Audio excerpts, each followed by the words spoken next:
everyone. If I can just ask everyone to take their seats and quiet down a bit, and we can go ahead and get started. Thank you, everyone. My name is Lara Aleme, and I am the Executive Director of the Safadi Foundation USA. On behalf of the Foundation, I would like to thank you for all being gathered here today. We are grateful to the Wilson Center for hosting this conference, and I express my warmest thanks to my partners at Stanford and SIPE. Abdu and Lena, I just want to thank you for helping make a dream come true. Today is simply amazing, and my greatest appreciation. Thank you.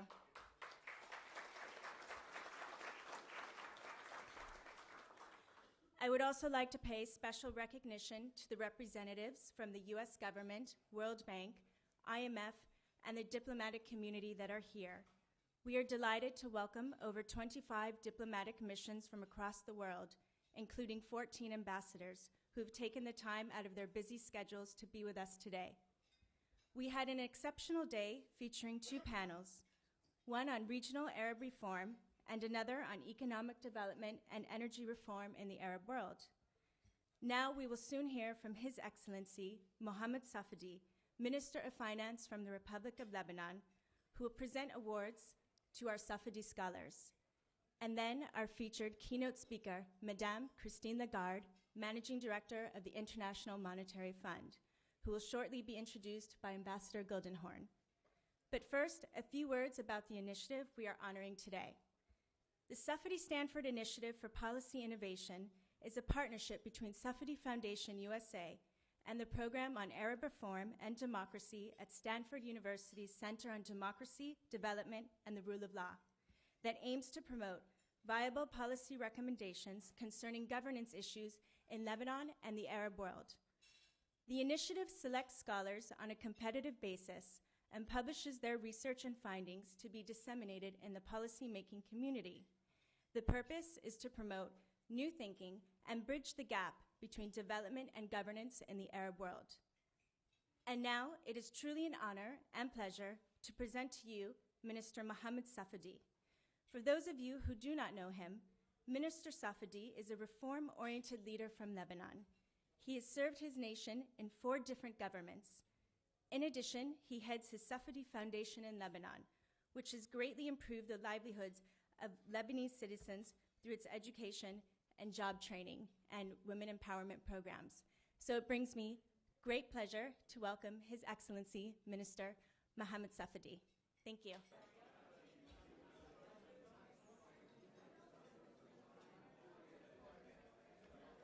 Ladies and gentlemen,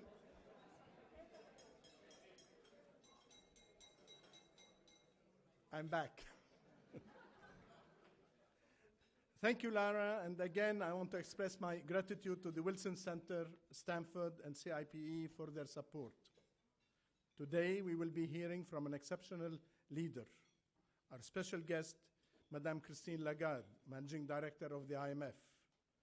I know we are all eager to hear her remarks concerning development and governance in the Arab world. But first, allow me a few short words about my country, Lebanon, and the launch of the Safadi Stanford Initiative for Policy Innovation.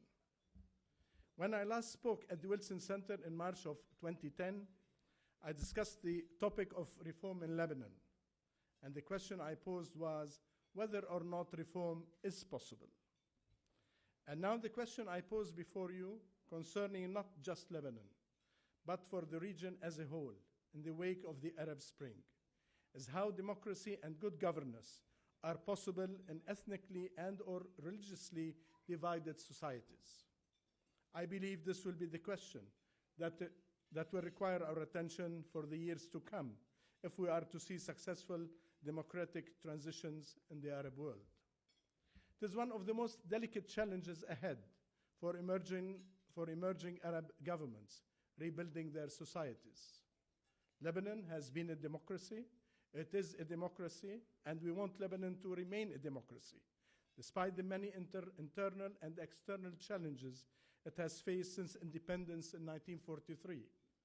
Lebanon was the only Arab democracy in a region of authoritarian rule, and today it continues to face even more complex challenges resulting from the pending instability and turmoil in the region. The current coalition government came about through a democratic process. Since then, it has been faced mounting pressure as a result of the false label that it is a Hezbollah government. The reality is that this government emerged with a national interest in mind to protect Lebanese citizens from rising tensions and fears of a return to civil strife and to reduce the increasing polarization of Lebanon's society. Upon its formation, this government pledged to support a governance agenda that would meet the demands of citizens' needs and fulfill its international commitments. I myself have served in 4 different governments, including twice under former Prime Minister Senura, once under former Prime Minister Saad Hariri, and now in the coalition government led by Mr. Miati, all of which had marginal representation by Hezbollah. The policies of this cabinet are no different than any pre-existing cabinet, with the exception that it has been able to advance important reforms that will possibly impact the daily lives of Lebanese citizens. The current government has demonstrated its commitment to uphold its international obligations by executing and securing its contributions to the Special Tribunal for Lebanon. In addition, this government built upon the work of the previous government by passing the electricity reform legislation through Parliament. At the same time, the government is moving forward with legislation to implement electoral law reform and administrative decentralization, both of which will encourage the representative nature of Lebanon's democratic system. This is not a Hezbollah government, not by vision nor by action. Rather, its policies reflect sustaining Lebanon's democracy and strengthening its institutions. Lebanon needs support from its friends to continue the development of a citizen-based approach this government is fighting hard to represent. And that brings me to the reason we are all here for today, to launch the Safadi Stanford Initiative for Policy Innovation, which is designed to bring to the surface the voices of young and emerging scholars. The initiative seeks to find answers and solutions to challenging questions, like how democracy can be achieved in societies that are weakened by factional, ethnic, and sectarian divisions. Today, we are honoring our first Safadi Scholar of the Year, Mrs. Katharina Hasbani, and the Safadi Scholar first runner-up, Ms. Miriam Alam. Katharina is a lecturer at the American University of Science and Technology in Beirut. I understand she recently moved to Dubai. Miriam is an economist at the OECD. Katharina's paper on energy reform in Lebanon and Miriam's research on public consultation in the rule-making process marks the launch of this important initiative. And I invite them both up now to the podium so I can present them with their awards. Thank you very much. Thank you.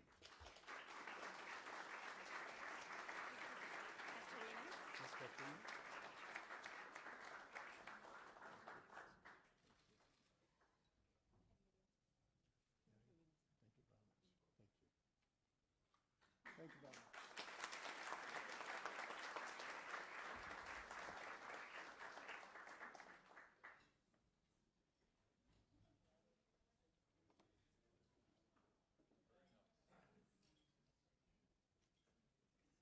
And now we're going to head and enjoy our lunch, and soon we'll have Ambassador Gildenhorn introducing Madame Christine Lagarde. Thank you. Enjoy.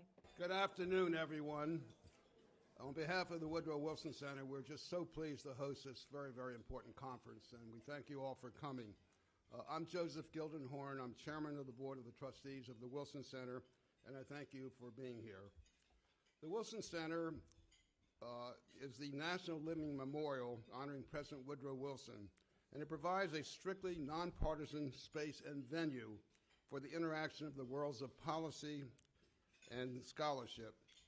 By conducting relevant and timely research and promoting dialogue from all perspectives, It works to address the critical current and emerging challenges confronting the United States and the global community. 2011 has proven to be one of the most important years in the history of the Wilson Center, and I'm pleased to say that we have a new president and CEO, former California Congresswoman Jane Harman. And under Jane's very, very dynamic leadership, the Wilson Center is currently implementing exciting changes in its evolution as one of the most preeminent organizations of its kind in Washington. The center has a particular focus on increasing its role in today's critical policy debates, not only here in Washington, but around the world. Today, it gives me great honor to introduce to you Madame Christine Lagarde, the Managing Director of the International Monetary Fund, who actually gave her first speech last September here at the Wilson Center, and we're delighted that you've come back here, and we look forward to your remarks. Madame Lagarde is a lawyer by training, having studied law and political science in France, and she joined the prestigious international law firm of Baker & McKenzie as an associate, specializing in labor, antitrust, and mergers and acquisitions. And she eventually became chairman of the firm's Global Strategic Committee in 2004. Madame Lagarde joined the French government in June 2005 as Minister for Foreign Trade, and in June 2007, she became the first woman in France to hold the post of Minister of Finance and Economy. And in the more recent 2008-2009 global financial crisis, Madame Lagarde, representing France as a member of the G20, was intricately involved in the group's management of this very difficult and complex economic situation. In her position, she helped in a major way to foster positive international policies related to financial supervision and regulation. Madame Lagarde became chair of the G20 when France took over its presidency just this past year. And in her prestigious position as chairperson, she launched a wide-ranging work agenda dealing with reform of the international monetary system. And this past July, Madame Lagarde began her tenure as managing director of the International Monetary Fund during a most challenging time in the global economy. Among her many accolades, Madame Lagarde in the year 2000 was named a Knight in the French Legion of Honor, France's highest decoration. In 2009, she was ranked the 17th most influential woman in the world by Forbes magazine. And just a couple of weeks ago, I read that you were selected as one of the most powerful persons on earth. That's a real accolade. She was also selected by Time magazine as one of the top 100 world leaders. I could go on and on because her accomplishments are so enormous, but I would like to call Madame Lagarde to the rostrum, and we thank you for being here.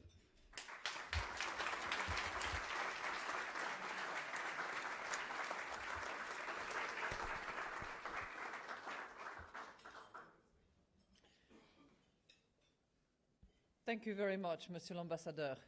It's a very pleasant time to be introduced by you, actually, in case I had forgotten all these wonderful accolades and awards and recognitions. I would like to, first of all, apologize to you because I arrived a little bit later than expected. And as you can imagine, there are a few things on everybody's agenda, but mine at the moment is quite busy with a few things that have to deal with many corners of the world, but in particular the European corner, on which I will make no comments and will take no questions. So for those of you who are only interested in that and who came to that lunch only for that, you might be disappointed, or else you may want to take a chance to go now. But there might be good things coming up of the speech. I would like to say a personal thank you to my colleague, I should say former colleagues, because we were both Ministers of Finance at the same time, and I decided to quit that club, but certainly did not quit the friendship. And I would like to thank His Excellency Mohamed Safadi for his invitation. I would like to obviously recognize and thank all the organizers, the Safadi Foundation, represented by you, Madam, in the United States, as I understand, Stanford University's Center on Democracy, Development and the Rule of Law, the Center for International Private Enterprise, and last but not least, given that you are hosting us and you are tolerating me here for the third time, the Woodrow Wilson Center. And I would like to say thank you to you, Mr. L'Ambassadeur, and ask you to convey my warm thoughts to Jane, who hosted me recently with a group of women. I promise not to abuse your hospitality, though, because it wouldn't be appropriate. When I was last here, actually, in September, I focused on the challenges of the world economy. And today, what I would like to try to do is to focus exclusively on the historic transformation that has taken place, is taking place, and will continue to take place in the Middle East and North Africa. And obviously I'm doing that as a human being, feeling warmly and strongly about certain things, but obviously also, more importantly, I suppose, as Managing Director of the IMF. And I would like to, in so doing, look at it from two perspectives. First of all, take stock of what has happened, where we are, in terms of what some would call the Arab Spring. We stand now virtually 1 year later, and it's good to sort of pause and try to assess where we are and what is the current situation. And then second, address the economic challenges that certainly will lay the foundation for the future of that part of the world. It will not be the exclusive one. There will be many other components in this equation, but the economics and the reality of the daily life of young people looking for jobs, of entrepreneurs wondering whether they should invest, and women wondering how their children will be educated is obviously critical for redefining the future. And clearly that's what we are seeing at the moment.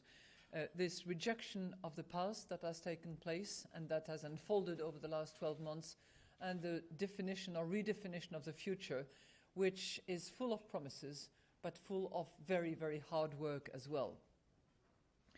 And you know, there is an expression which I might use in French, and I apologize for those of you who do not speak French. It's okay, you're forgiven. But it's this very enigmatic sentence by Lampedusa in the novel Le Guépard, where it says, "Pour que tout change, il faut que rien ne change." You know, for everything to change, nothing should change. And that's a very interesting paradox, and yet one that, in my view, applies beautifully to the unfolding of events as we saw them in what was called the Arab Spring. Maybe it should be put in the past.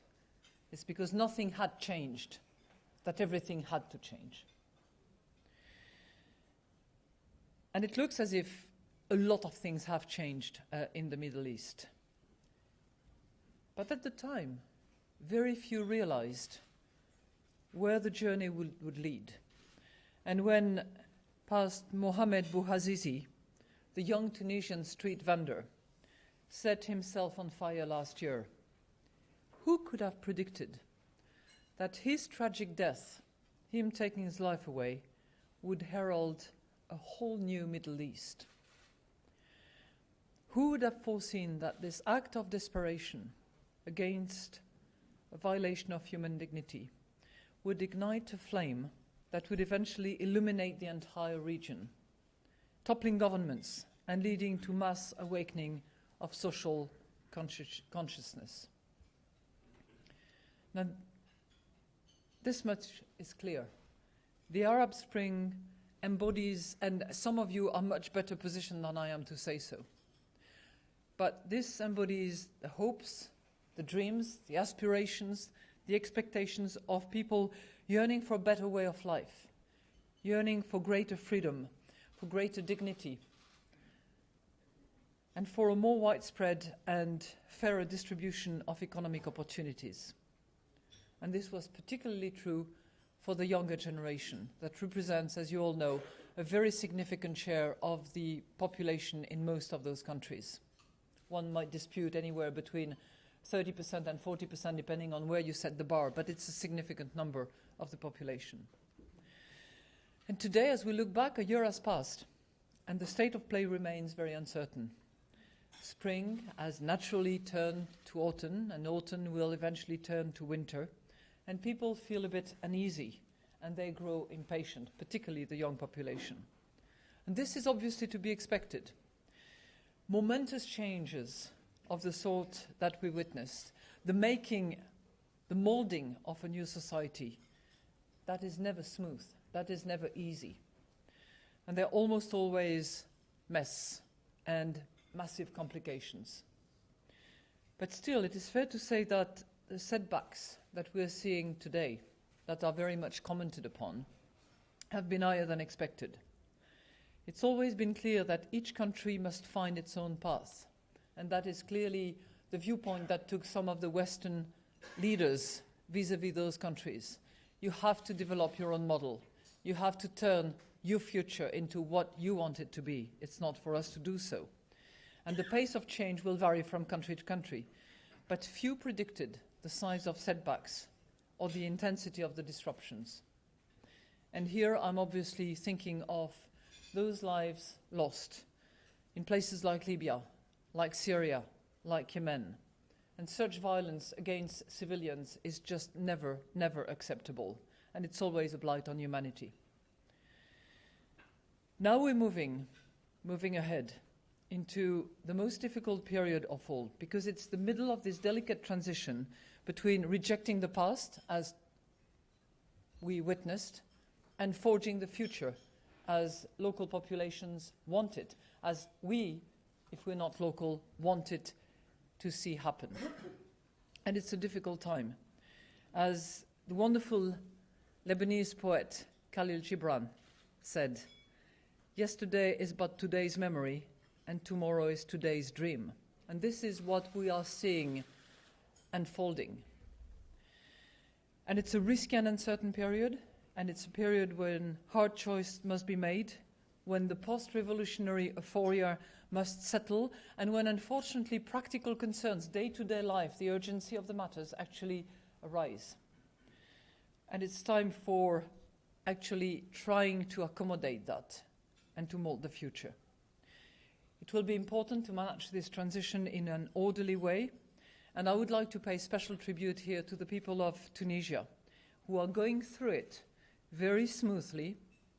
Of course, it's easy to, say it from a distance, but much more smoothly than in other corners, through an inclusive process of transition. And just as Tunisia provided the first spark of the Arab Spring, so now can it be light for the path that is to come in other countries of the region. I say, and I will continue to say, that I'm desperately optimistic in the face of reality, whatever that reality is, whether it's the Middle East and Africa, whether it's Europe. Because as you know, there's no difference between the optimist and the pessimist. They both get it wrong, but the optimist is happier. So I've made my choice. Optimistic and desperately optimistic. And this better future for all is going to rely, as I said, on economic foundations, as well as the political dimension that I will not discuss here, because my job at the moment is to focus on economics and financials. So let's turn to, the economic challenges that the region faces. We at the IMF,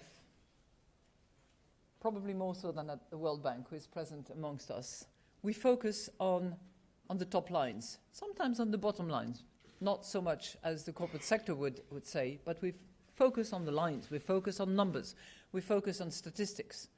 And I think we were certainly not the last ones to predict that there was a bit of a ticking time bomb of high youth unemployment in those countries that we are talking about, the Middle East and North Africa. But let's face it, we were not the first one, and we were certainly late in recognizing that there was an issue about unequal access to opportunities for all, and the issue of appropriate allocation of resources amongst the population. We were not paying enough attention to how the fruit of economic growth were being shared. And it's now much clearer, including through studies and empirical research that we have conducted.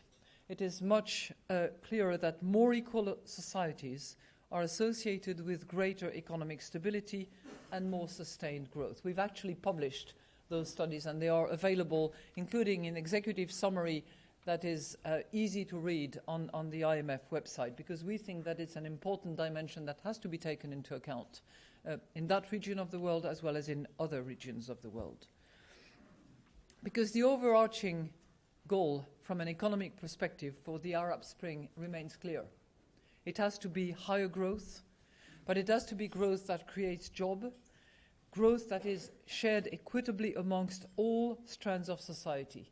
In other words, job creating and inclusive growth will be the conditions for economy to actually take roots in terms of growth for the future.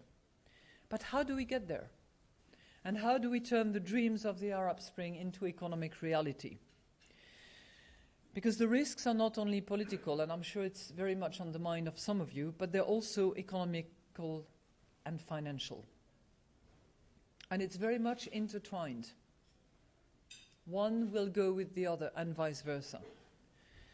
We are already seeing, and it's not so much because of the internal aspects and dimension of the problem, but also because of the externalities, what is happening around the Middle East at the moment. But we are seeing economic downturn across the oil importing countries in particular, that is pushing up already high unemployment and making social tensions worse.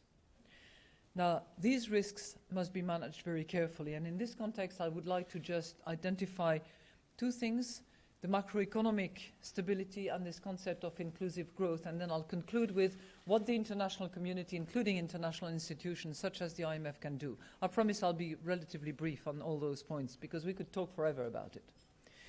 But turning to the macroeconomic and financial stability, those are two cornerstones of decent transition and the possibility for people to actually see that there is a way forward, that there is light at the end of the tunnel. And without that secure foundation that is based on this macroeconomic stability and financial stability, the aspirations of the people will not be responded to. Now, if we look at what has taken place, and if we look at the macroeconomic policies and the financial policies, very much so far it has been a question of dealing with the immediate, urgent needs of the people. And in so doing, the governments have increased subsidies in many instances, have increased wages, although sometimes they've been sensible and reasonable in responding to the massive demands of population. They've increased spending to help the less privileged people face the hardship of day-to-day life. And that was needed. You know, the IMF does not say that it was the wrong thing to do. That was needed for social cohesion purposes. But it does come with a cost. And that cost has really depleted some of the buffers, some of the reserves that those countries had. And it raises concern about the sustainability of the model. It pushes up interest rates. It makes it harder for the private sector to get credit or to expand businesses, and therefore start creating value and hiring people, which is, let's not forget about it, one of the most important achievements by which those governments will be judged by their population, particularly the young population. So from the fund's perspective, governments now in those parts of the world need to work towards a more sustainable fiscal policies. Now, how is that done? Because easier said than done. There is still that very strong demand from population. From our point of view, and with the people that we have on the ground, in the fields, helping and assisting, it has to be through better targeted policies, better targeted subsidies. So instead of having sort of those wide range of grants and subsidies that go equally to the less privileged and the very privileged, it has to be much better targeted for those with low income or no income at all. Because that will be, in our view, the foundation for better growth, appeasing the populations that are most in need and putting the burden where it should be, that those that can afford actually a living without subsidies actually do not have to benefit from those practices. That's as far as the macroeconomic policy is concerned. Focus, very targeted fiscal policies that will actually support the social cohesion, but with a view to really using resources in a very, very very careful and very targeted way, not in a sort of wide-ranging, with a wide-ranging approach. Second point, which is important, what I call the inclusive growth. And here governments can do a lot without paying so much and not, drawing on their budgets. Because what they need to do is to encourage the private sector to get involved. It's the private sector in most of those countries that will actually create jobs, create opportunities, and invest locally. To do that, it's very simple. Any of you who is in the business or who has been in the business or will be knows that it requires predictability, legal and tax stable environment, and more importantly, no corruption. And the fact that those loopholes, those little turf areas that have been protected by those enjoying privileges over many, many, many years have to be eliminated. As Lampedusa said, pour que tout change, il faut que rien ne change. Now it's time to actually change the entire equation, to actually encourage people to invest, to encourage the private sector to create those 50 to 70 million jobs that are needed for the people joining the labor force to actually get jobs and in order to reduce unemployment over the next decade. And again, to do that, what's needed is not so much what was wrong with the past, what must we sort of take down, but how do we build the future and how do we organize those economic factors. Now, what can the international community do? And I will not focus on what either private or international donors can give on a bilateral basis, because there are many initiatives that have been taken, particularly within a subset of the G20, to actually encourage the investment and the appropriate foundation. I will not dwell on what the World Bank can do or has done or will do, because the World Bank can speak for itself. But I will just say that we have a responsibility to help collectively. And identifying, earmarking funds is one thing. Facilitating trade, removing barriers, removing non-tariff barriers, and making sure that those countries can actually export, can actually trade, and can actually be engaged in things that they know very well how to conduct. That is, business is also one thing that doesn't cost much in the short term, and that can facilitate and leverage the investment in those regions. The second thing that, of course, I can focus on is what the IMF can do. And the IMF, as you know, is a jack of all members, not all trades. We're only in 3 different categories of trade. We provide technical assistance, we provide surveillance, advice, recommendations, guidance, and we lend funds to those countries that need it because they have balance of payment issues or problems. And we shall do so. And we've identified a rough envelope of about $35 billion that would be made available to those countries that are part of the MENA exercise that is conducted at the G20 and subset of the G20 level. But we also, on a day-to-day basis, and currently do a lot in terms of technical assistance. For instance, we're helping Egypt at the moment make its tax system more equitable. We are helping Libya develop a modern system of government payments. We're helping Tunisia improve its financial sector, and we're helping Jordan with fuel subsidy reforms. Those are areas that are critical, on which we have expertise because we've done it before in other corners of the world and where we can help. And as I said, from a financial point of view, we just stand ready to help any of those countries that requests our support, together with our guidance as to what will be most helpful in terms of setting out the economic map so that going forward there is actually a future that young people will look forward to. A lot of things seem dark at the moment, wherever your eyes will take you, and yet there is still that light that was started in those dramatic conditions in Tunisia. And it has to continue to brighten and to enlighten us and make sure that we understand that that light that was started there will continue to shine and to illuminate us. It's a region of the world that stands at the center of human civilization. Names like Carthage, Carthago, Alexandria, Damascus, Beirut are forever etched in our collective consciousness. And the time has come for the region to live up to that legacy. I cannot finish without quoting the same poet that I quoted earlier, Khalil Gibran. March on, do not tarry. To go forward is to move toward perfection. March on and fear not the thorns or the sharp stones on life's path. I cannot top that. Thank you.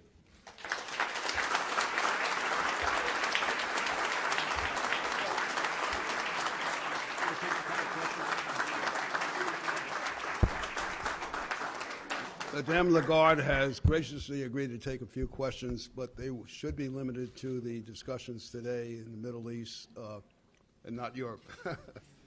So, Colin?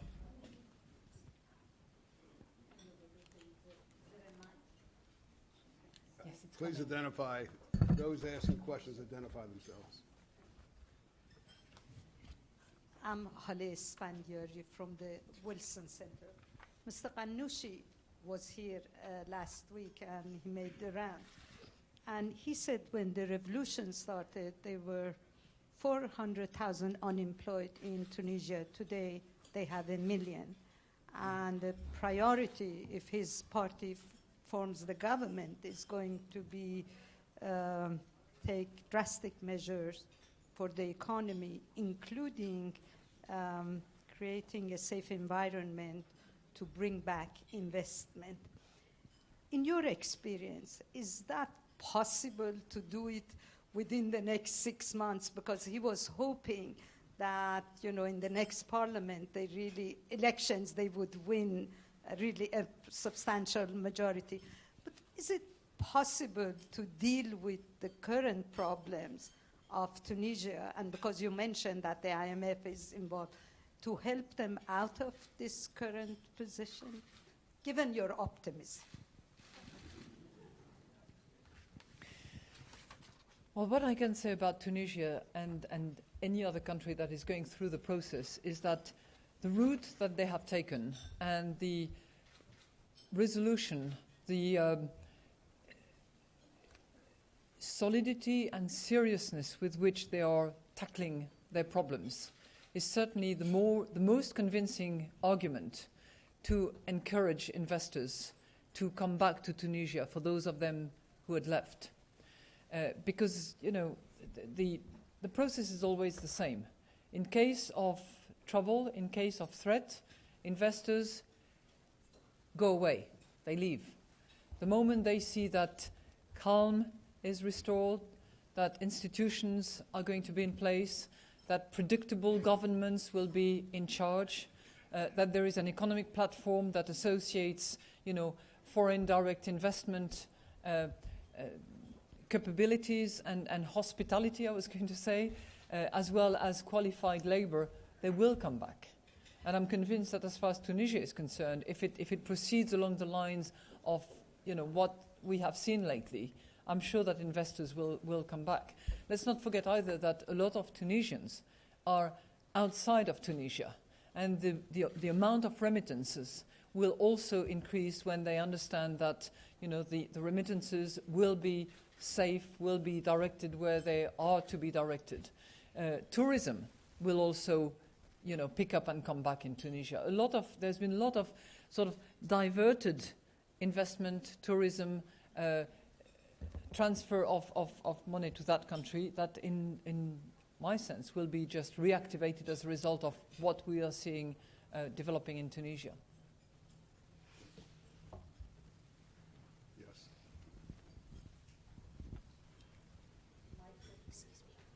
Microphone.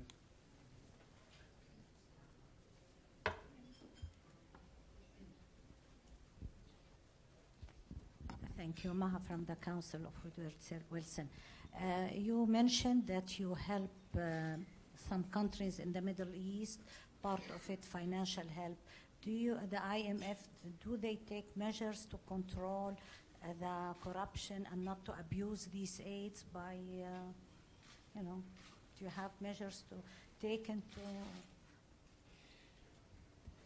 The way the fund lends money is guaranteed by two sets of policies, if you will. The first one is that we define together with the authorities an actual program which includes the steps that will be taken by the government to restore the economic situation, which is predicated on sometimes judicial system reforms, for instance, or very social reforms that have a social dimensions, that are not just exclusively focused on restoring public finances, for instance. So that's number one. Number two, we release only tranches of the loans that we put in place. And number three, we only release the next tranche once we are certain on the ground, in the country, that the conditions that were put in the program are actually satisfied and that there is performance of the obligations by that country. But it's obviously in mind the fact that a new map is being put in place in countries such as Tunisia, such as Egypt, such as Libya, and so on and so forth, that we would design programs. We have not done so because we have not been requested to do so, but if we were, certainly that would be part of the equation. This gentleman. Yes, my name is Abdul Wahab Al-Kibsi. I'm with the Center for International Private Enterprise. Madame Lagarde, thank you for a fantastic presentation.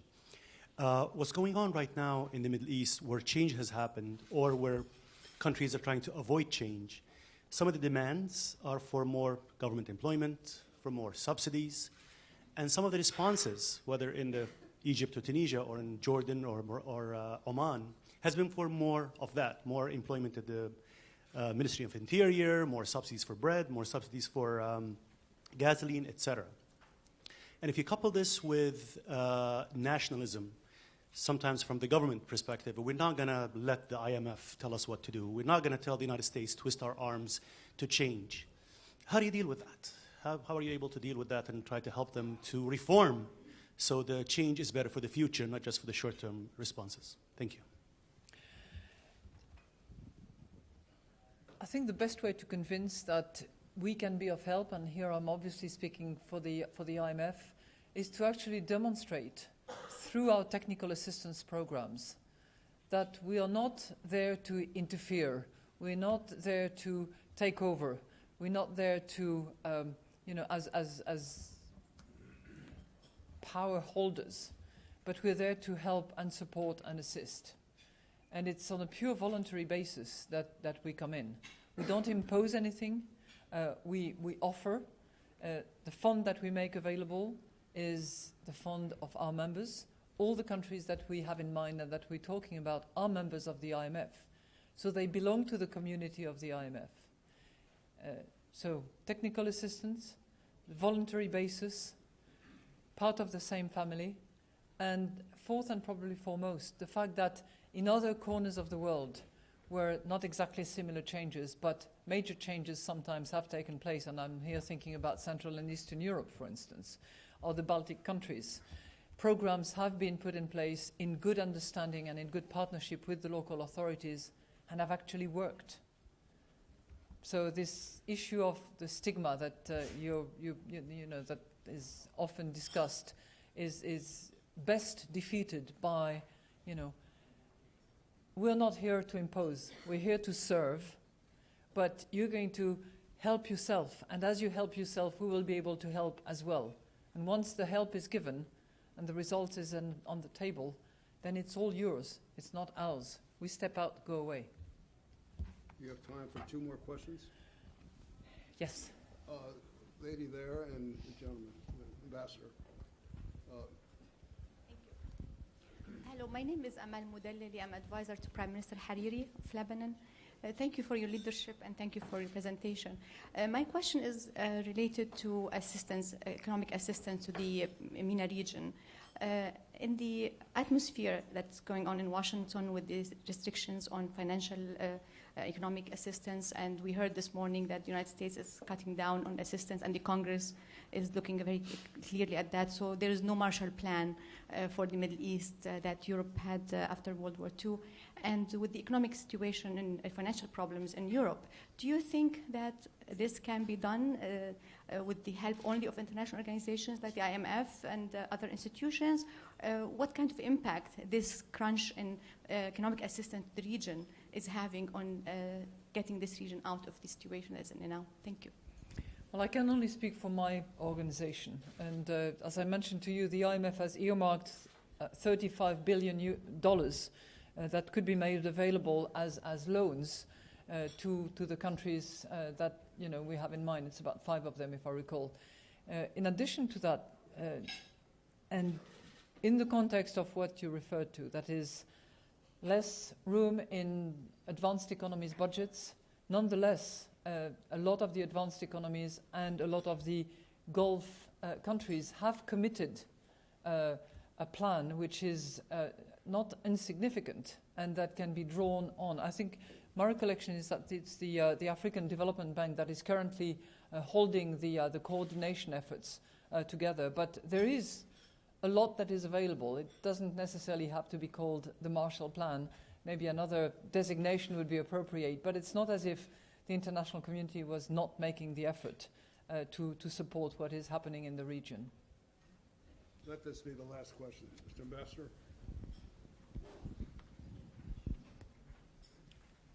Merci, Madame Lagarde. I am Hussein Hassouna. I am from Egypt. I am the ambassador of the Arab League in Washington. I want to know, with the IMF being involved in so many regions at this moment, I think you were just in Latin America, in Brazil. We followed your activities there. You're also focusing on trying to save the Eurozone. At the same time, you are involved in trying to help the people of our region. And I'd like to thank you for what you mentioned about the region, its role in civilization, and you quoted many of our great thinkers. But people sometimes feel in the region that there is a lot of talk, a lot of promises, but very little delivered to the people. And time is running out because, as you mentioned, political and economic reforms go hand in hand. And if you don't see some quick results, I think the economic situation will affect the direction of the political reform in all these countries. So what can be done quickly and instantly and not just have conferences? I heard once the former Prime Minister of Italy, Mr. Prodi, who was in Deauville, and he said, oh, great conferences, great pledges, great, but on the ground, nothing is happening. So I don't know what your impression is. Thank you. Well, I was going to turn the table over to you because my door is opened. All we need is a request from a country to come in, help, and make funding available under our terms and conditions in the form of loans with, very favorable terms of terms and conditions for the support. It has to be based on a determination, a collective determination that is generally based on a political agreement at the highest level and for which the population actually takes ownership. This is generally the concern of governments. They want to do it. They're not exactly sure who is going to be responsible. They understand that being responsible means being accountable, and they, more importantly, want the population to take ownership of the proposals. And that is something that we cannot engineer, that we cannot, orchestrate. It's a local, domestic responsibility that often takes political courage. But we can do a lot to accommodate, and we can do a lot to support. And as I said, the IMF door is open.